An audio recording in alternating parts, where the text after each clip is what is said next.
করতে seriously plan করে চালু করেন, অ্যাটলিস্ট 5 থেকে 10 বছর লাগবে এটা চালু করতে, কোনো সন্দেহ নাই। 5 বছরে মনে হয় না পারবে, এটা 10 বছর লাগবে।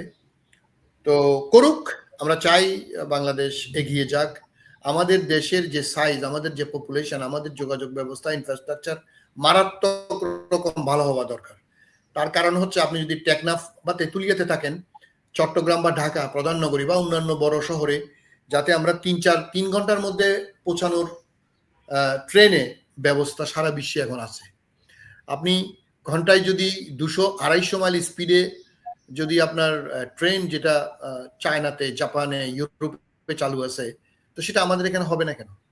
এবং আপনি টেকনাফ আপনার বাসা, আপনি অফিস করবেন দিনাজপুরে, you can reach over there by 2-3 hours, that's it. আপনি ঢাকা চিটাগং এর কথা বাদ দেন, টেকনাফ থেকে তেঁতুলিয়ায় আপনি সর্বোচ্চ 3 ঘন্টা পৌঁছে, যদি 250 কিলোমিটার, আমি মাইলের কথা বাদ দিলাম, তো 750 কিলোমিটার তো বাংলাদেশের এই প্রান্ত থেকে ওই প্রান্ত যাওয়া যাবে 3 ঘন্টায়। তো সেটা যদি উদ্যোগ নিয়ে থাকে, এটা আমি দেখছি, আমিও দেখছি, বাট এটা ইট উইল টেক টাইম। এটা আমি সাধুবাদ জানাবো সরকারকে, এটা হওয়া দরকার। কেন আমাদের দেশে আমরা পিছিয়ে থাকবো? আমাদের তো রাজনীতি আমরা করব মানুষের জন্য, দেশের জন্য। প্রযুক্তি, এখন সারা বিশ্বে যে প্রযুক্তি আছে সেটা আমরা কেন এভেল করব না? এখন টাকা তো কোনো ফ্যাক্টর না, টাকা আমার নিজের থাকবে, না থাকলে আমি যে এটাকে বলে B U T, build, own and operate transfer, অথবা বিওও বেসিসে আমরা নিব। এবং এইসব প্রযুক্তি, এই যে মালয়েশিয়াতে আজ থেকে আরো 10-15 বছর আগে যখন আন্ডারগ্রাউন্ড এবং ওভারহেড লাইনগুলা করে, সবগুলো জার্মানি, চায়না এরা করে দিছে। এটা আমি আমার জানা মতো it was BOT, build, own and transfer. ওরা বানাবে, অপারেট করে নিজের টাকাগুলা নিয়ে নিবে, তারপর সরকারকে ট্রান্সফার করে দিবে। এখানে সেরকম হতে পারে। আমি মনে করি পুরো বাংলাদেশকে ইনফ্রাস্ট্রাকচার ডেভেলপ করে, বিশেষ করে রোড নেটওয়ার্ক এবং ট্রেন নেটওয়ার্ক এবং এয়ার নেটওয়ার্ক এবং নেভিগেশন, এই 4 দিকেই মানে একটা মাস্টার প্ল্যান করে আমি মনে করি আগামী 10 বছরে বাংলাদেশের আমূল পরিবর্তন করে দেওয়া যায় ইনফ্রাস্ট্রাকচার ডেভেলপ করে।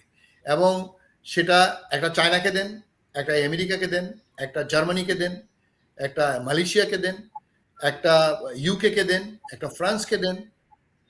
আমি কথা বললাম, তাহলে আমাদের আগামী 10 বছরে আমাদের পুরা Bangladesh will come into a network, যেখানে প্রতিটা মানুষ বাংলাদেশের যে কোনো জায়গায় by road, by air or by train যাতে পৌঁছাইতে পারে। যেমন আপনি যদি এয়ারের কথা বলেন, দেখেন আমাদেরটা কিরকম একটা মানে এয়ারলাইন্সের গুলার কিরকম পজিশন দেখেন। এটা সরকারেরও দোষ আছে, সবকিছু ঢাকায় কনসেন্ট্রেশন হওয়ার কারণে।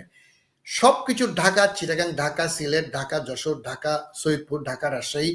মানে প্লেন আপনাকে ঢাকা যেতে হবে কেন? আমি চিটাগাং থেকে রাজশাহী যেতে পারবো না, এমনকি চিটাগাং থেকে কক্সবাজার যেতে পারবো না প্লেনে। আমি চিটাগাং থেকে যশোর যেতে পারবো না, আমি সিলেট থেকে যশোর যেতে পারবো। সিলেট থেকে কেন?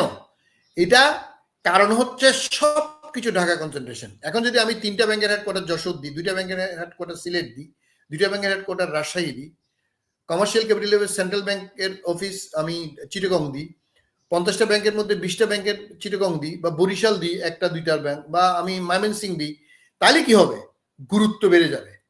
সেটা রেল নেটওয়ার্ক, সেটা রোড নেটওয়ার্ক, সেটা প্লেন নেটওয়ার্ক, এবং এমনকি আমাদের যে পণ্য পরিবহনের জন্য, যে এখন পণ্য পরিবহনের জন্য কিন্তু চিটাগং থেকে আপনি আভ্যন্তরীণ নৌ রুটে কিন্তু সব জায়গায় কিন্তু মাল যাচ্ছে, কিন্তু মানুষ যেতে পারে না।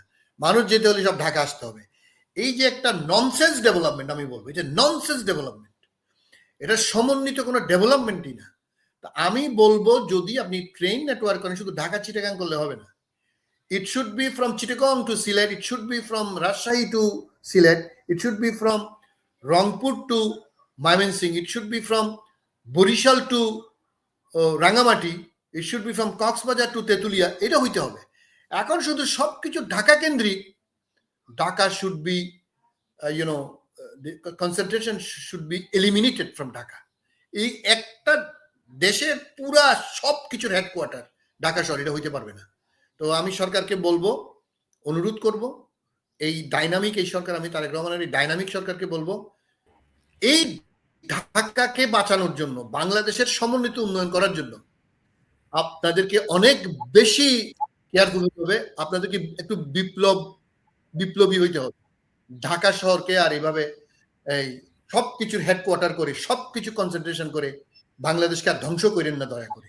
প্লিজ সবকিছু ডিস্ট্রিবিউট করে দেন। আপনারা যে ডিসেন্ট্রালাইজেশনের কথা বলেন, this is not decentralisation, this is concentrated যে ডেভেলপমেন্ট ঢাকা কেন্দ্রিক, এটাকে শেষ করে দিতে হবে, তাহলে বাংলাদেশের উন্নতি হবে।